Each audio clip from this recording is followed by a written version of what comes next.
गरम है सामान, फिर संभाल के। बस 1 साल के लिए चाहिए। बच्ची का इलाज चल रहा है एसएम गवर्नमेंट हॉस्पिटल में। 1 साल में ठीक हो जाएगी, फिर हम चले जाएंगे। कैसे गई इसकी आंखों की रोशनी? कुछ महीने पहले बिल्कुल ठीक थी। एक दिन अचानक सांस का दौरा पड़ा।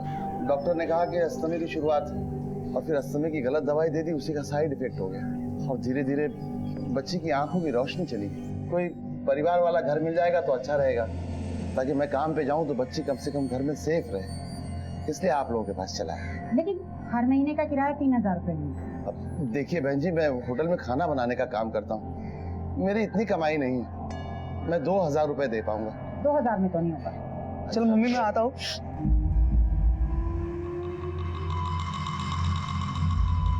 कौन है लोग? अरे कुछ नहीं बेटा, वो हमारा कमरा पड़ा है ना खाली, बस उसी के लिए किराएदार आए थे। 3000 रुपये मांग रही हूँ तो। कितना दे सकते हो आप? बेटा 2000 रुपए। ठीक है ना मम्मी, दे दो। चलिए ठीक है। बड़ी मेहरबानी। 6 महीने तक तो इसके बाप ने किराया ठीक से दिया, लेकिन अभी पिछले 6 महीने से आज दे रहा हूँ कल दे रहा हूँ, बस यही सुन रही हूँ, किराया तो दिया ही नहीं। अब कहाँ है इसका बाप? साहब बड़ा अच्छा आदमी था साहब वो। जो पूछा है उसका जवाब दो। सर वो तो भगवान को प्यारा हो गया। कैसे? मेरा मतलब है कि एक्सीडेंट हो गया तो साहब वो महाराना रोड पे पता नहीं चला कौन गाड़ी मार के था। ये घर से क्यों निकली? शायद मेरी वजह से साहब, मैं बहुत तंग आ गई थी इससे। अब क्या तोड़ दिया तूने? ये क्या किया है? जिंदगी बर्बाद करके रख दी तूने हमारी। साहब उस शाम को मैं अपनी बहन के यहाँ गई हुई थी, और जब सुबह लौटी और इसे नाश्ता देने गई तो लतिका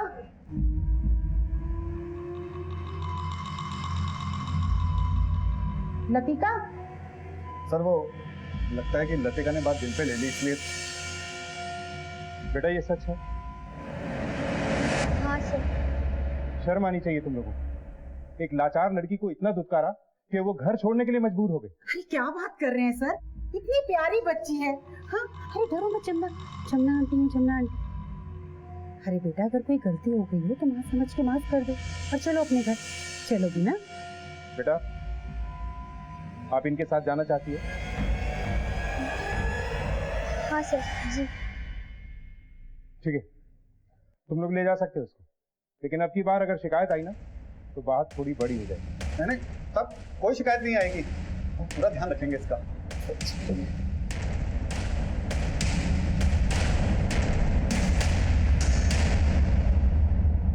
कुछ समझ में नहीं आ रहा है सर। ये बात तो पक्की है कि ये लड़की बहुत घबराई हुई है।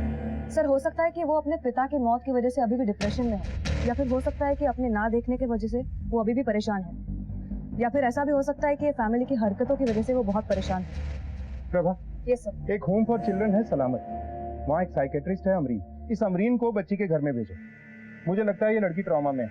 बात अगर कुछ और है तो काउंसलिंग से सामने आ जाएगी। और हाँ, ये भी पता करो कि वाकई इसके बाप का एक्सीडेंट हुआ था, और अगर हुआ था तो कहाँ हुआ था। उसके बरेली वाले एड्रेस पे भेजो। जी सर।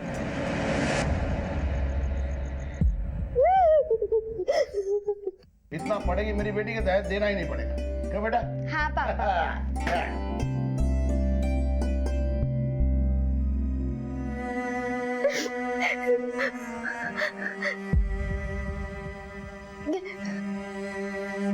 बेटा ये माता रानी का आशीर्वाद है, इसे हमेशा अपने पास रखना, तुम पे कभी कोई मुसीबत नहीं आएगी। हे माता। माँ की याद आ गई। जब मैं उनकी साड़ी छूती थी ना तो ऐसे ही लगता था। अब उसे याद करके क्या होगा? मगर पापा अपनी माँ को। लतिका, मैंने बोला ना मेरे पास और कोई रास्ता नहीं था। चल अभी सब छोड़, तू हरी चुन्नी को अपने माथे से लगा, समझी?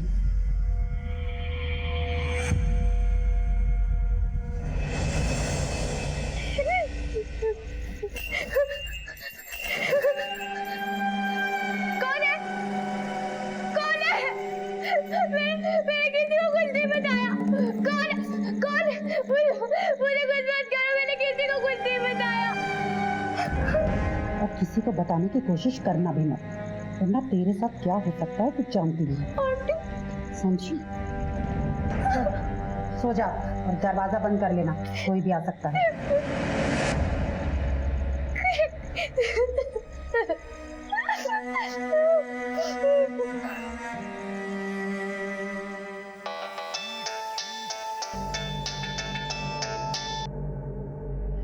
प्रभा जी बोलिए।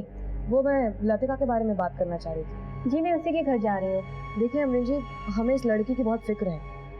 वैसे तो कोई केस लॉन्च नहीं हुआ है, लड़की देख नहीं सकती है, कम उम्र और बेसहारा है, घर से निकली और रास्ता भटक गई। इसके अलावा और कुछ है जो हमारे सामने नहीं आया। लड़की की बॉडी लैंग्वेज को देखकर लग रहा था कि कुछ छुपा रही थी वो, या कुछ कह नहीं पा रही थी, और लड़की के गायब होने के 2 दिन बाद वो मिली है। अब हम जानना चाहते हैं कि इन 2 दिनों में हुआ क्या और वो निकली क्यों। बेटा, तुम्हारा नाम लतिका शर्मा है? देखो बेटा, तुम्हें जुबानी बोलना पड़ेगा, क्योंकि हम ये बातचीत रिकॉर्ड करेंगे, ठीक है? जी। तुम्हारे पापा का नाम क्या था? जी, दिवाकर शर्मा। देखिए, बच्ची को बोलने दीजिए। कहाँ की रहने वाली हो तुम? बरेली? देखिए, आप लोग मुझे डिस्टर्ब कर रहे हैं। मुझे बच्ची से अकेले में बात करनी है। प्लीज आप लोग बाहर जाइए। नहीं नहीं मैडम, आपको जो पूछना है पूछ लीजिए, हम डिस्टर्ब नहीं करेंगे। आप लोग जा रहे हैं या हम पुलिस स्टेशन बात करें? बेटा लतिका, घबरा मत, है हम लोग यहीं पर हैं, हाँ, ठीक वो है? ठीक है, चलो चलते हैं। हाँ बेटा, तुम अपने पापा से बहुत प्यार करती थी। जी। कैसे गुजरे वो? एक्सीडेंट हो गया था,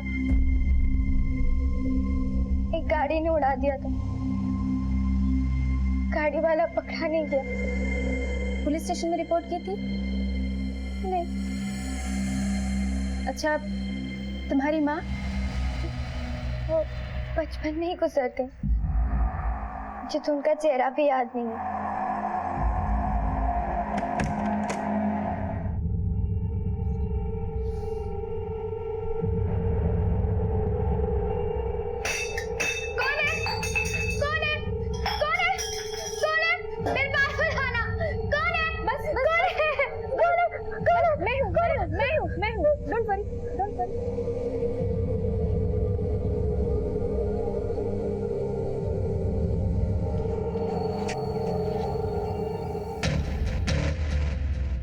बताओ बेटा, आपके साथ क्या हुआ था?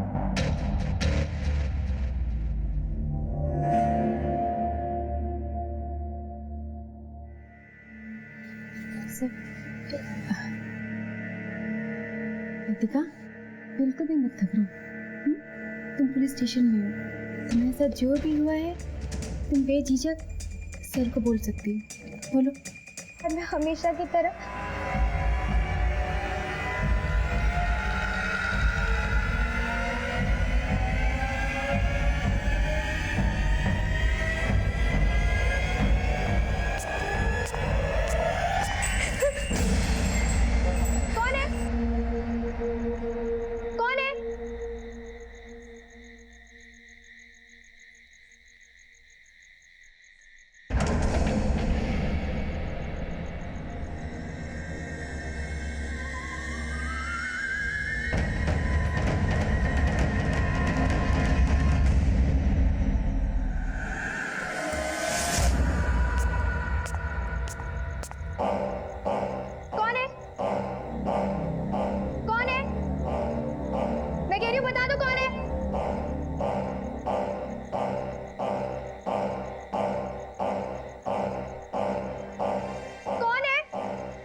अगर चिल्लाएगी तो जान से जाएगी।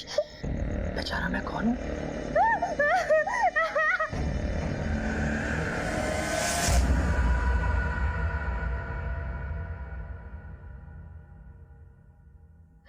उसके बाद मैं बेहोश हो गई, और जब मुझे मुझे होश आया तो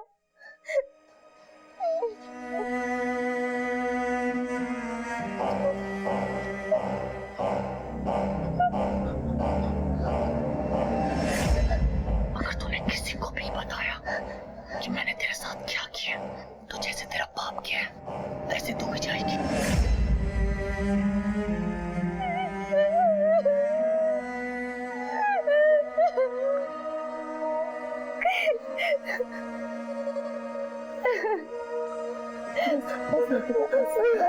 बस बेटा, तुमने हमसे पहले क्यों नहीं बताया कि तुम्हारे साथ रेप हुआ? उसने मुझे धमकी दी थी। किसने धमकी दी थी? तुम जानती हो उसे? नहीं सर, तुम्हें किसी पे शक है? तुमने आवाज सुनी थी उसकी? मुझे नहीं पता सर, वो बहुत फुसफुसा के बात कर रहा था, मैं नहीं पहचान पाई। बेटा, कहीं ये तुम्हारा अंकल हरीश या उसका बेटा सोनू तो नहीं? मुझे नहीं पता सर, मुझे कुछ नहीं पता। उसका मेडिकल चेकअप करो।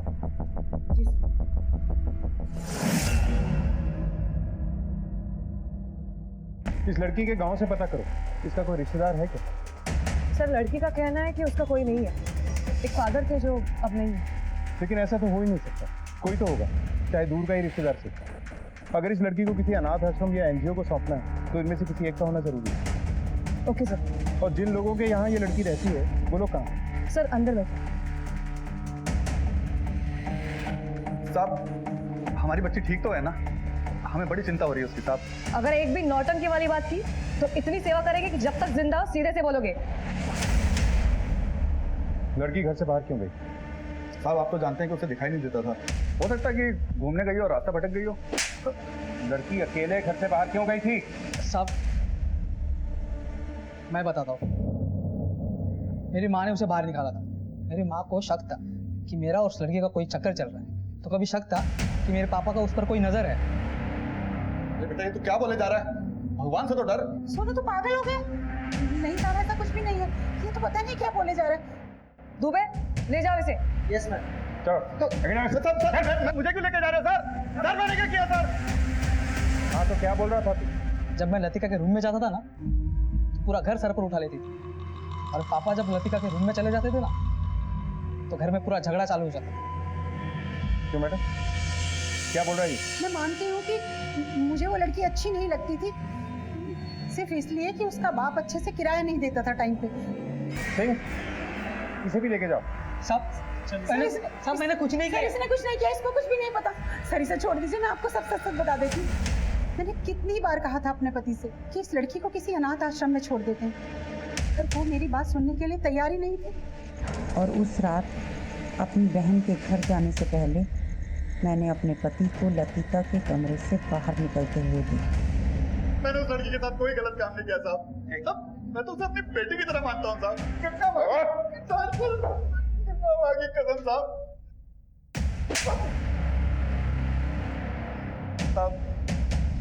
मैंने उसे बहुत समझाने की कोशिश करी, ये पूरी तरीके से बिगड़ चुका था साहब। कौन? साहब, मेरा बेटा सोनू। क्या कुछ नहीं किया उसके लिए साहब। उसे दिल्ली भेजा पढ़ाई लिखाई करवाने साहब, लेकिन वहाँ उसकी संगत बिगड़ गई साहब। संगत बिगड़ गई मतलब? वो नशा करने लगा था, पैसे चुरा के ड्रग खरीदता था साहब। और उसके बाद जब मैंने थोड़ा सा सख्त होने की कोशिश करी, मेरे बेटे को चोट लग जाएगी। तुम्हारा बेटा गली के नुक्कड़ पर ड्रग्स दे रहा था, दो और भी देख के मुझे देखते ही भाग गए। बेटा, ये सच में ड्रग्स ले रहा था? हाँ मम्मी, पर पहली बार लिया, इसके बाद नहीं लूंगा। साहब, ये ड्रग्स की आदत भी कभी छोटी है क्या? तेरा बेटा ड्रग्स लेता था या जुआ खेलता था, उससे हम बाद में निपटेंगे। पहले ये बता, तेरे बेटे की लतिका पे नजर थी या नहीं? बोल। हाँ साहब, ठीक। उसकी गंदी नजर थी साहब उस लड़की पे।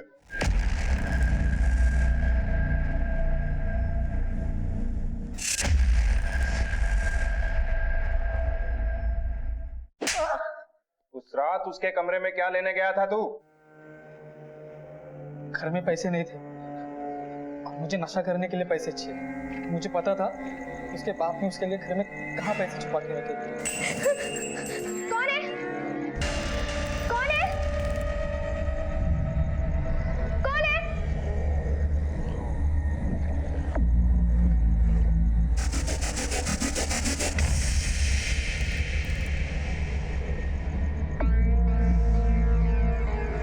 कौन है? कौन है? कौन है? और चोरी करने के बाद अकेली लड़की को देख के तेरी नीयत डोल गई ना? नहीं साहब, मैंने ऐसा कुछ नहीं किया। और ये जब सब हुआ ना, तब मैं दोस्तों के साथ बाहर था। और जब घर आया तब देखा कि माँ ने उसे धमकाया था। हाँ सर, मैंने बोला था। उस दिन मैं अपनी बहन के यहाँ गई हुई थी और जब मैं वहाँ से वापस आई, अचानक से उसके रोने की आवाज़ सुनाई दी, तो मैं देखने चली गई। लतिका, हे भगवान, क्या हुआ लतिका? आंटी कोई कमरे में आया था और उसने मेरे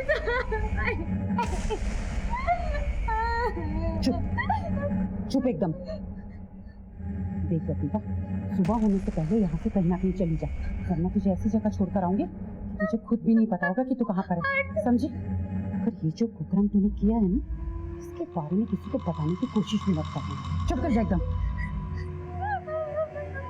एक बेसहारा लड़की को तुमने घर से बाहर निकाल दिया, उसके साथ गलत हुआ और तुमने उल्टा उसी पे इल्जाम लगाया कि उसने कुकर्म किया।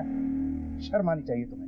हाँ सर, मुझे शर्म आनी चाहिए, लेकिन क्या करती, ये हादसा मेरे घर में हुआ था और मुझे शक था कि ये काम मेरे पति और मेरे बेटे का भी हो सकता है। और सर, इसीलिए मैं पुलिस में नहीं गई। ले जाओ इसे भी लॉकअप में। पर सर मैंने तो सब कुछ बता दिया ना सर। पुलिस के सामने अब तक लतिका के बलात्कार के मामले में हरीश और सोनू के नाम सामने आए थे, लेकिन कोई ठोस सबूत हाथ नहीं लगे थे, इसलिए उन्हें हिरासत में रखा गया था।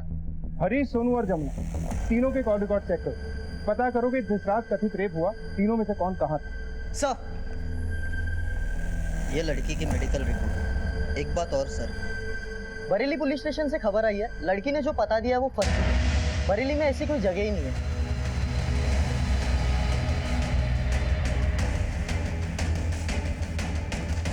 Prabha, yes sir. Medical report से भी ये क्लियर नहीं हो रहा है कि लड़की के साथ रेप हुआ है। वो शायद इसलिए कि ये घटना के 3 दिन बाद मेडिकल टेस्ट हुआ। सर एक मिनट, मुझे याद है जब मैं इस लड़की को पहली बार पार्क में देखी तो मैंने इसको पूछा था कि ये कहाँ की रहने वाली है। बरेली। क्या ये पॉसिबल है कि ये झूठ बोल रही है या कुछ छुपा रही है? मगर क्या छुपा सकती है और किसके लिए? इसका कोई नहीं, फादर की डेथ हो चुकी है।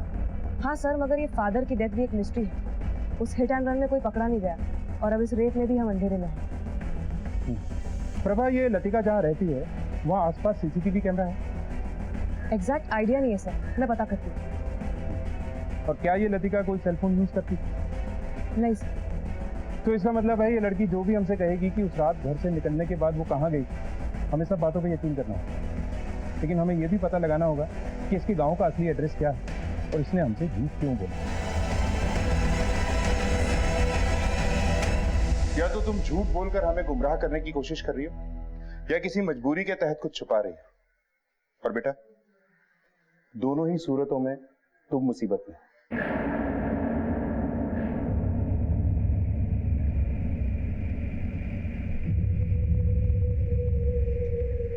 लतिका, हाँ मैं हूँ। देखो, अगर किसी ने भी ना तुमको कोई भी धमकी दी है तो तुम सब सच सच बता दो।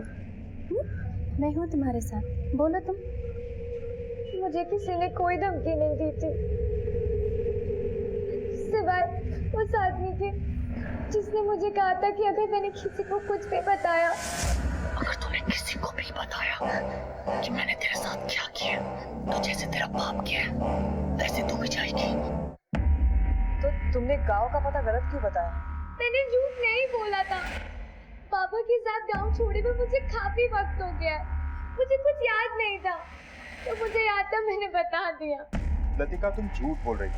मैं झूठ नहीं बोल रही हूँ, नहीं बोल रही हूँ, मैं झूठ नहीं बोल रही हूँ, मैं झूठ नहीं बोल रही हूँ।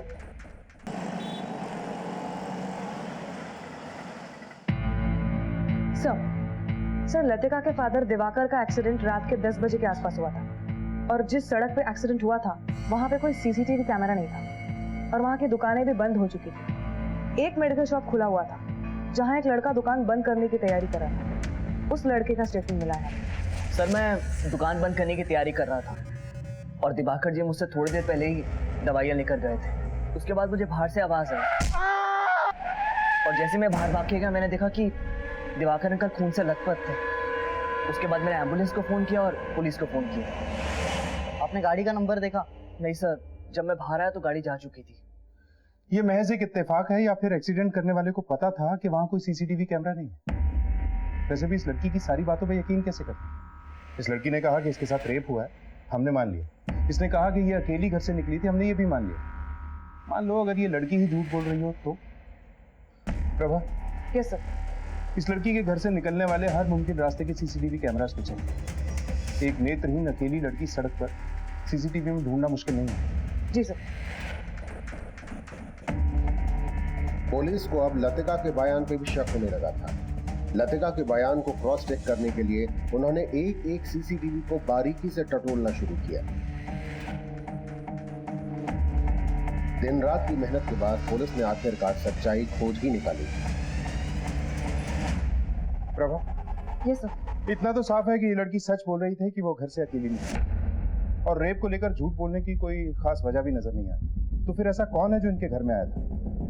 इनके पड़ोसियों से पूछताछ करो। जी सर। और अपने खबरियों को भी एक्टिव कर दो किसी भी क्लू के लिए। ये जरूरी नहीं कि ये हरकत किसी पहचान वाले ने की, कोई अनजान भी हो सकता। Yes sir.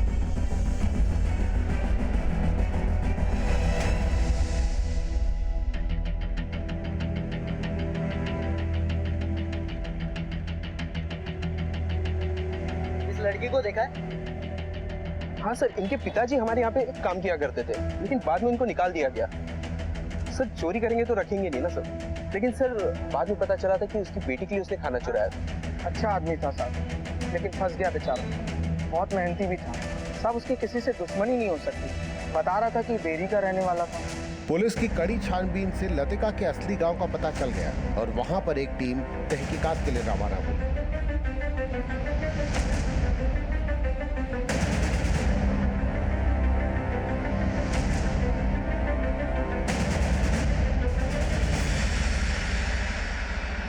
तो लतिका है, हमारे छोटे भाई की बेटी। इसी का बाप तो 2 साल पहले अपनी पत्नी को जान से मार के यहाँ से भाग गया था। बचपन में ही गुजर गए। मगर थाने में तो किसी ने कंप्लेन नहीं करा। अब रिपोर्ट नहीं लिखवाई तो हम क्या करें सर? ये बात तो वैसे पूरा गांव जानता है कि हमारे छोटे भाई ने अपनी पत्नी का खून करके उसके बाद अपनी बेटी को लेकर के यहाँ से भाग गया। आप लोग शायद उस समय यहाँ के थाने में नहीं रहे होंगे, इसलिए पता नहीं। तो आपने क्यों नहीं लिखवाई रिपोर्ट? परिवार का मामला है, हम ये लिखाते कि हमरे परिवार के छोटे बेटे ने अपनी पत्नी का खून कर दिया। अब कुछ भी बोलो, अपना खून तो अपना ही होता है। आपको कैसे पता कि उसने खून किया था? किसी ने कहा आपसे या आपने अपनी आंखों से देखा? ये सब करते हुए सोहन ने देखा, हमरे बेटे। मैडम उस दिन जब हम बाजार से वापस आ रहे थे ना, तो चाचा जी के घर से आवाजें आ रही थी। तो मैंने खिड़की से झांक कर देखा, चाचा जी ने गुस्से में आकर चाची जी की हत्या कर दी। इससे पहले कि हम लक्ष्मी को अस्पताल पहुंचाते, वो मर चुकी थी। Okay, thank you. मैडम उड़ती हुई खबर ये भी है कि राजवीर ने ही लक्ष्मी का खून कराया था। राजवीर और दिवाकर के बाप ने जमीन के बंटवारे में राजवीर के बेटे सोहन और दिवाकर की बेटी लतिका को बराबर हिस्सों में बांट दिया था, जो कि राजवीर को नामंजूर था। उसका कहना था कि लड़की पराया धन होती, जायदाद के हिस्से में उसका हक नहीं होना चाहिए। मुझे इस केस की पूरी फाइल चाहिए। जी मैडम। अगर अभी तक किसी ने रिपोर्ट नहीं किया है तो अब थाना रिपोर्ट करेगा। लक्ष्मी के मौत की सच्चाई तो सामने आएगी और उसके खूनी को भी सजा मिलेगी।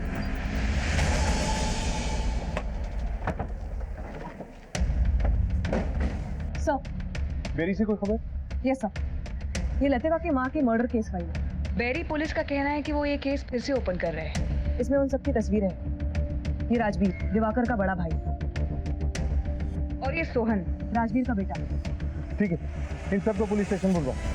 पापा के साथ चलना कितना अच्छा लगता है। अब डर नहीं लगता ना? ऐसे तुमको खुद कोशिश करनी पड़ेगी, है ना? ठीक है? हाँ? पापा, नहीं नहीं नहीं, पापा मुझे छोड़ के मत जाओ। पापा मुझे छोड़ के मत जाओ।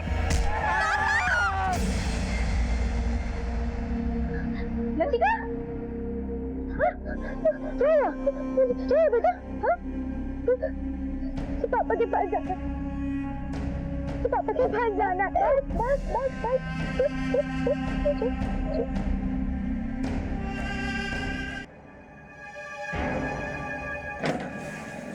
सर प्लीज कम इन।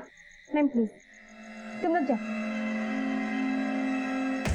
लतिका, तुमने हमसे झूठ बोला था। तुमने बोला था कि तुम बरेली में रहती, बरेली, जबकि तुम पेरी में रहती। और तुमने बताया था कि तुम्हारी माँ की मौत बचपन में ही हो गई थी। वो बचपन में ही गुजर गई। जबकि तुम्हारी माँ की मौत 2 साल पहले हुई थी और तुम्हारे बाप ने उसे मारा था। नहीं, ये झूठ है। यही सच है। तुम्हारे चाचा गांव में रहते हैं राजवीर, अपनी बीवी और बेटे सोहन के साथ। उन्हीं ने हमसे बताया कि तुम्हारे बाप ने तुम्हारी माँ का मर्डर किया और तुम्हें लेके भाग गया। नहीं, ये सच नहीं है। तो फिर सच क्या है? सच ये कि पापा माँ से बहुत प्यार करते थे। सोहन आया था किसी। क्यों? उससे कहा था कि मैं घर पे ना रहूं तो मैं आया करे। वही पेपर लेकर आया था, धमकी दे रहा था, कह रहा था साइन कर दो वरना बहुत बुरा होगा। मर जाऊंगा लेकिन लतिका की जमीन उसके नाम नहीं करूंगा। बाबूजी ने लतिका और सोहन में जमीन का बंटवारा बराबर बराबर किया था। कह रहा था लतिका की शादी की सारी जिम्मेदारी वो उठाएगा, दहेज में जितना भी खर्चा होगा वो सब करेगा, लेकिन जमीन उसको अपने नाम से चाहिए। दहेज? साले को दहेज के नाम पे अंदर करवा दूंगा और मेरी बेटी को दहेज की जरूरत ही नहीं पड़ेगी। हाँ, इतना पड़ेगी मेरी बेटी के दहेज देना ही नहीं पड़ेगा। क्यों बेटा? हाँ पापा। अब तुम क्यों टेंशन में बैठी हो? अब खाना खा लो। सच ये है कि पापा हम दोनों से बहुत प्यार करते थे। सोम भैया हमें परेशान करते थे, लेकिन जब पापा होते थे तो हमें कभी कोई फिक्र नहीं होती थी। मुझे लगता है कि सोम भैया ने माँ को मारा है। मैंने खुद अपनी आंखों से उन्हें वहां से निकलते हुए देखा था।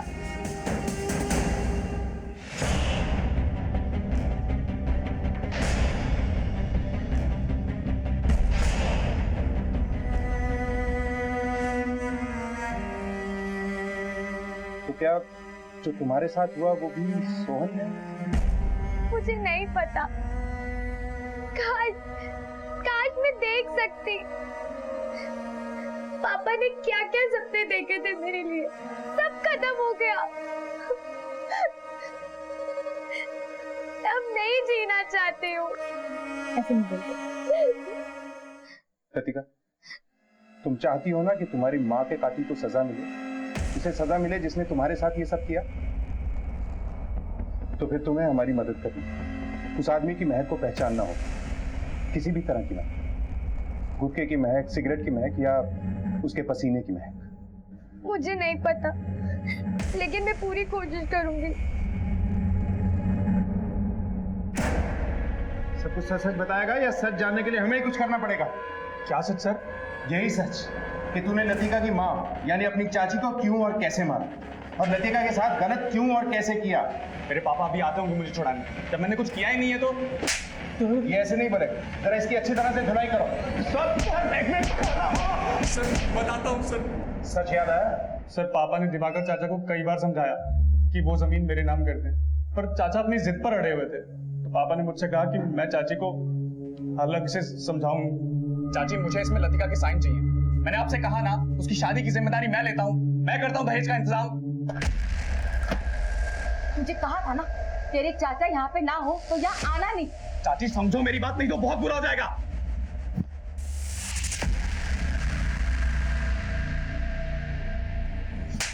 बदतमीज, चल जा यहाँ से।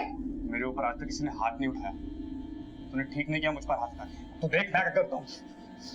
क्या कर रहे हो तुम?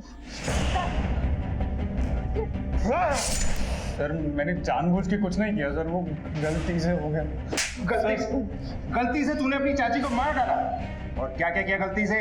सर और कुछ नहीं किया सर मैंने। मैं बताता हूँ। तुम बाप बेटा को जब ये पता चला कि कोर्ट में उनके साइन लगेंगे या डेथ सर्टिफिकेट, तो तुम दोनों ने उन्हें ढूंढना शुरू किया या नहीं? किया या नहीं किया? हाँ सर, मैंने अपने पहचान वालों को कांटेक्ट किया, तो हमारे एक दूर के रिश्तेदार मुंबई में रहते हैं। सर मैंने उनको फोन किया तो दिवाकर भैया, अरे वो यहीं रह रहे थे, हम ही ने तो उनको मकान दिलवाया किराए पे। लेकिन बेटा बहुत बुरा हुआ उनके साथ। क्या हुआ?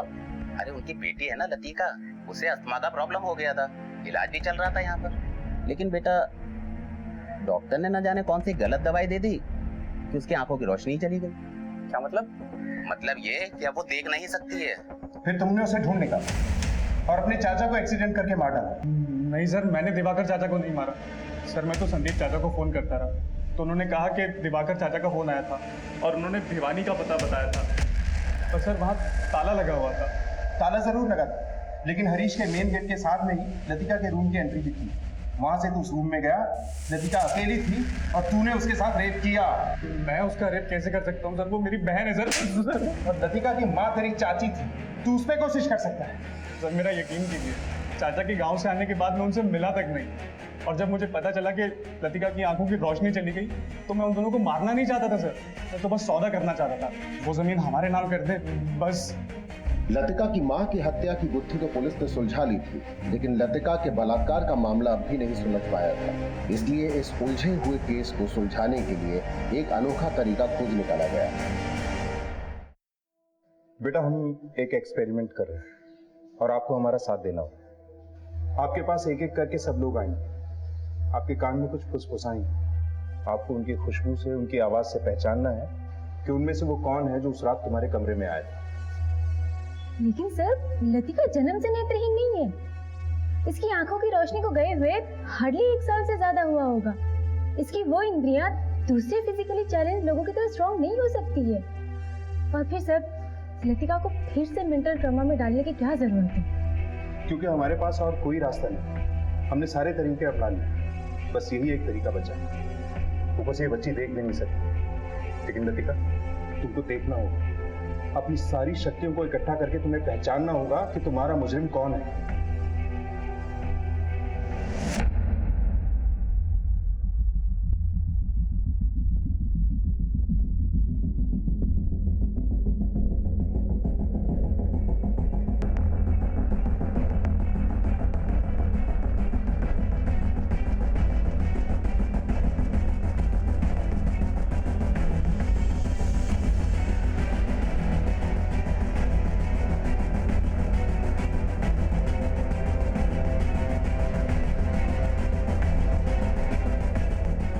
नेक्स्ट कौन?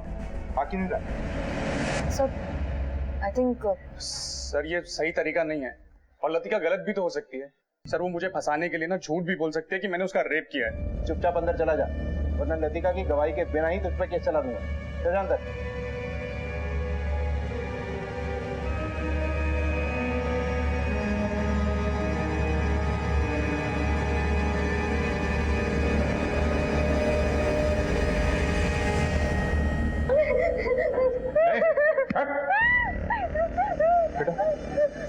क्या ये वही है जो उस रात तुम्हारे कमरे में आया था? नहीं, लेकिन मैं जानती हूँ ये कौन है। ये सोहन है, मेरा भाई। इसे ये मेरी माँ को मारा है। ठीक है बेटे, तुम्हारे माँ के खून की सजा इसे जरूर मिलेगी, लेकिन फिलहाल हमारे लिए ये जानना जरूरी है कि उस रात तुम्हारे कमरे में कौन आया। Prabha, yes sir. उस रात के इन सबके कॉल रिकॉर्ड्स आ गए? Yes sir. Yadav, call record लेके आओ। इसे ले जाओ। नेक्स्ट को बुलाओ।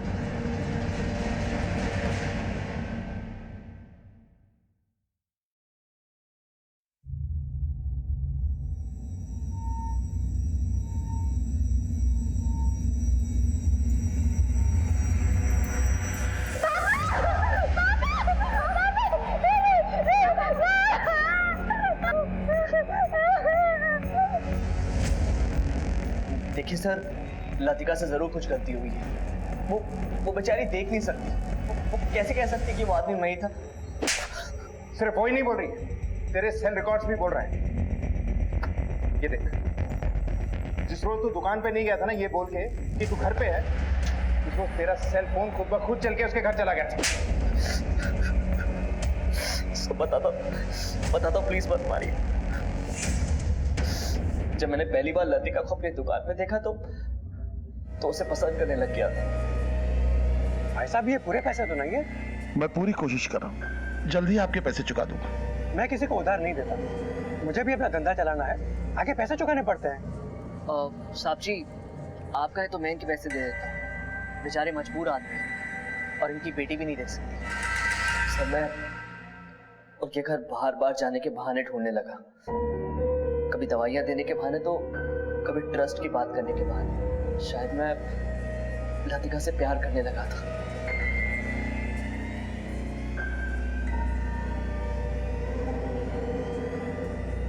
मुझे उसे देखने का दिल कर रहा था, इसलिए मैं वहां गया था।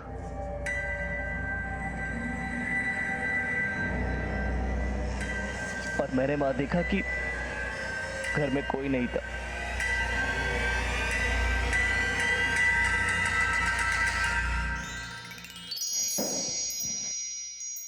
कौन है?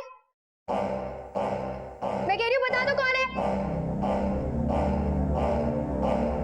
कौन है? बिल्कुल चुप। अगर चिल्लाएगी तो जान से जाएगी। बेचारा मैं कौन हूं पहचान भी नहीं पाएगी। सर जो हुआ अचानक से हुआ, मैंने कोई प्लान नहीं किया था। जब उस दिन मैंने लतिका को उस हालत में देखा तो मैं अपने ऊपर काबू नहीं कर पाया और उसके बाद मैं डर गया था। इसलिए मैंने लतिका को कहा कि अगर तूने किसी को बताया कि मैंने तेरे साथ क्या किया तो मैं दोबारा आऊंगा और ये सब तेरे साथ दोबारा करूंगा।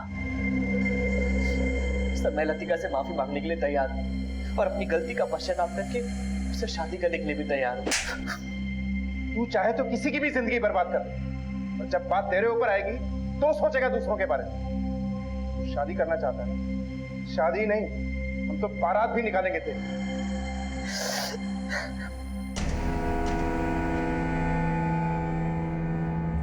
सर पूरी इंक्वायरी के बाद पता चला है कि दिवाकर की मौत में गाड़ी वाले की गलती नहीं थी। दरअसल दिवाकर को चक्कर आ गया था और वो सड़क पे गिर पड़ा था और फिर गाड़ी ऊपर से गुजर गई। और लतिका वो कैसी है? सर लतिका ने कॉलेज जाना शुरू किया है और अमरीन की देखरेख में अच्छा रिकवर कर रही है वो। गुड। लाचार, कमजोर और मजबूर लोग दूसरों पर निर्भर होते हैं, लेकिन उनकी मजबूरी का हर कोई फायदा उठाता है। यही हुआ लतिका के साथ। उसके सगे चाचा ने, उसके मकान मालिक के परिवार ने लतिका की मजबूरी का फायदा उठाया। सूरज ने तो लतिका का यौन शोषण तक किया। इस दुनिया में जहां अच्छे खासे लोग जीने के लिए संघर्ष करते हैं, वहां ये हम सब की जिम्मेदारी है कि हम सब असहाय लोगों की मदद करें, उनका सहारा बने।